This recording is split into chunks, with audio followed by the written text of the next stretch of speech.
ओम। नमस्कार दोस्तों। आजकल किसी के पास समय नहीं है। लोग अपने सपनों को बहुत ही जल्द पाना चाहते हैं, बहुत ही जल्द करोड़पति बनना चाहते हैं और शॉर्टकट से ही सब कुछ सीखना चाहते हैं। लेकिन एक बार खुद से पूछो, अगर आपके सपने इतने बड़े हैं तो क्या इन सपनों को पूरा करने के लिए आपके ज्ञान का बड़ा होना ज़रूरी नहीं? क्या आपकी प्रेरणा की बुनियाद मजबूत नहीं होनी चाहिए? आपने कई बार देखा होगा कि जब तक आप कोई मोटिवेशनल वीडियो देखते हो तब तक आपके अंदर जोश बना रहता है, लेकिन जैसे ही आप कोई काम करना शुरू करते हो पता नहीं जोश कहाँ गायब हो जाता है। यह वीडियो थोड़ा लंबा है, लेकिन अगर आप इस वीडियो में बताए गए रहस्यों को जान लेते हो तो मुझे यकीन है आपको कोई और मोटिवेशनल वीडियो देखने की ज़रूरत नहीं पड़ेगी और ना ही कोई ऐसा लक्ष्य होगा जो आप प्राप्त ना कर पाओ। लेकिन यह कैसे संभव है? इसके लिए आपको शांति से बैठकर आंखें बंद करके इस वीडियो में बताए गए बातों को सुनकर और समझकर अपने लाइफ में अप्लाई करना होगा। अगर आप इस वीडियो को बीच में छोड़कर जाना चाहते हैं तो कृपया अभी ही स्किप कर दें, क्योंकि अधूरा ज्ञान बिना ज्ञान से भी अधिक खतरनाक होता है। खुद भगवान श्री कृष्ण ने गीता में कहा है कि किसी भी व्यक्ति को कोई गुप्त ज्ञान जबरदस्ती नहीं देना चाहिए जो इसे प्राप्त नहीं करना चाहता हो।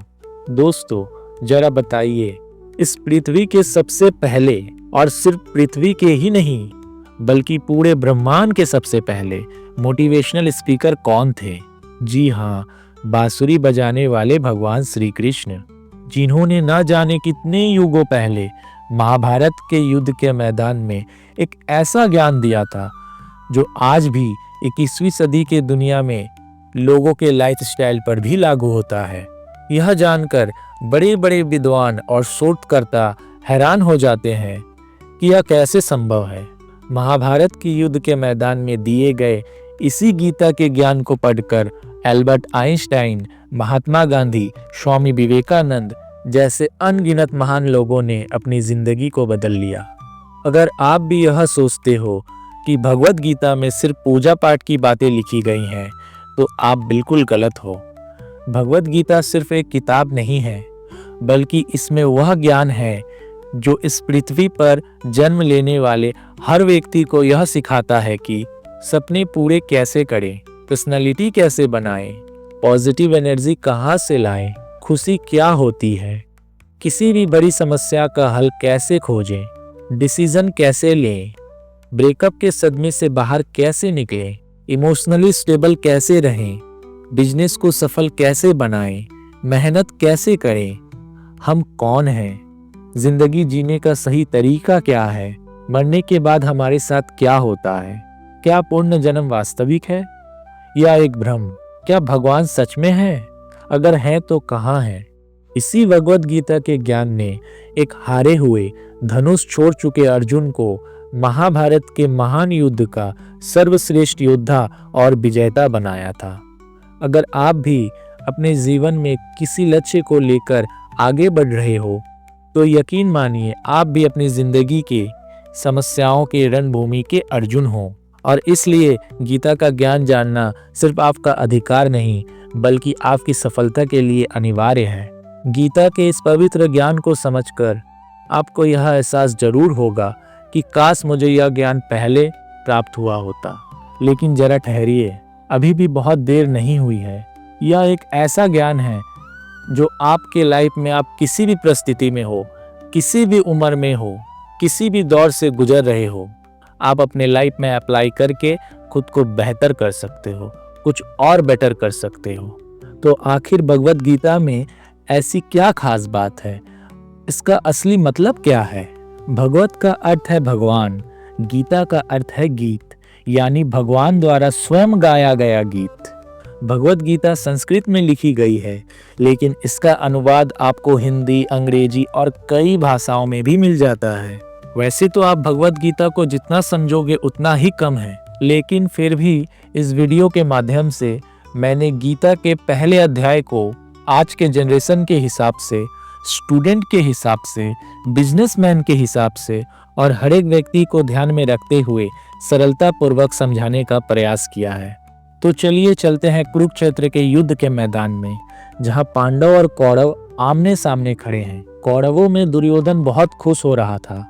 उसके पास सेनापति गुरु द्रोणाचार्य और कृपाचार्य जैसे बड़े बड़े महान योद्धा थे, और दूसरी तरफ पांडवों की सेनाओं में भगवान श्री कृष्ण, अभिमन्यु, द्रौपदी के पांचों पुत्र आदि थे। अब यह युद्ध पूरी तरह से पारिवारिक युद्ध ही था। पांडवों और कौरवों के लिए गुरु द्रोणाचार्य, कृपाचार्य और दादा भीष्म पितामह एक ही थे, और साथ ही पांडव और कौरव दोनों एक दूसरे के चचेरे भाई भी थे। लेकिन युद्ध के मैदान में हर एक व्यक्ति जीतने के इरादे से आ रखा था। जब रणभूमि में युद्ध की घोषणा के लिए शंखनाद हुआ तो अर्जुन ने अपने सारथी भगवान श्री कृष्ण से कहा कि हे श्री कृष्ण, आप मेरी रथ को दोनों सेनाओं के बीच ले चलिए, ताकि मैं यह देख सकूं कि मुझे किनके साथ युद्ध करना है। यह सुनकर श्री कृष्ण ने अर्जुन को दोनों सेनाओं के बीच ले जाकर खड़ा कर दिया, जहां पर कौरवों के सेनापति गुरु द्रोणाचार्य खड़े थे। गुरु द्रोणाचार्य ने ही अर्जुन को तीर चलाना भी सिखाया था। अर्जुन ने युद्ध के मैदान में जिधर भी देखा वहां दोनों तरफ ही उन्हें अपने परिवार के लोग ही दिखाई पड़े। यह देखकर अर्जुन बहुत दुखी हो गए और श्री कृष्ण से कहने लगे, हे श्री कृष्ण, यहाँ तो हर कोई मेरा सगा संबंधी ही है। मैं अपने ही लोगों को युद्ध में कैसे मार सकता हूँ? मुझे यह राज्य तो क्या, कोई तीनों लोग भी दे दे तो मैं एक ऐसा युद्ध नहीं कर सकता। यह कहकर अर्जुन पूरी तरह दुखी होकर धनुष छोड़कर अपने रथ पर वापस आकर बैठ गए। तो दोस्तों, गीता के इस पहले अध्याय से हमें यह सीखने को मिलता है कि वास्तविकता सोच से बहुत अलग होती है।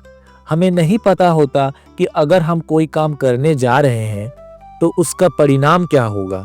जब भी हम किसी बुरी चीज का सामना करते हैं तो हम अपना संयम खो बैठते हैं, घबरा जाते हैं, जिससे कि हम अपना असली रूप ही भूल जाते हैं। भले ही अर्जुन अपनी युद्ध कला में माहिर थे, लेकिन युद्ध सिर्फ हथियार को चलाने जानना से नहीं होता है। उसके लिए इरादे भी मजबूत होने चाहिए, इमोशनल स्टेबिलिटी भी होनी चाहिए। युद्ध के मैदान में आकर अर्जुन को अपने कर्म से ज्यादा फैमिली और गुरुओं से मोह हो गया, जिससे वह फिर दुखी हो गए और युद्ध का डिसीजन नहीं ले पा रहे थे। इससे हमें यह सीख मिलती है कि जिंदगी में हमें हमारे कर्म को करने से अगर कोई चीज रोकती है तो वह हमारा खुद का मोह होता है, यानी अटैचमेंट। आप सुबह जल्दी उठ सकते हैं, लेकिन आपको नींद का मोह होता है। अर्जुन एक क्षत्रिय थे, युद्ध करना उनका काम था, लेकिन वह मोह के कारण अपना कर्म ही भूल गए। अगर आपको भी अपने लाइफ में चुनौतियों से लड़ना है तो अपने अटैचमेंट को दूर करना आना चाहिए। आप इसको इस तरह से भी समझ सकते हो।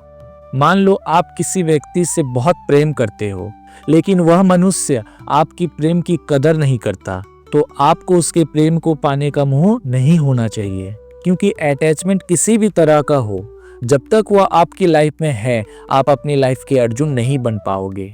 तो हमें इस पहले अध्याय से यह सीख मिलती है कि मोह ही हमें हमारी मंजिल से भटकाता है। अगले एपिसोड में आप जानोगे क्या अर्जुन अपनी मोह को त्याग पाएंगे।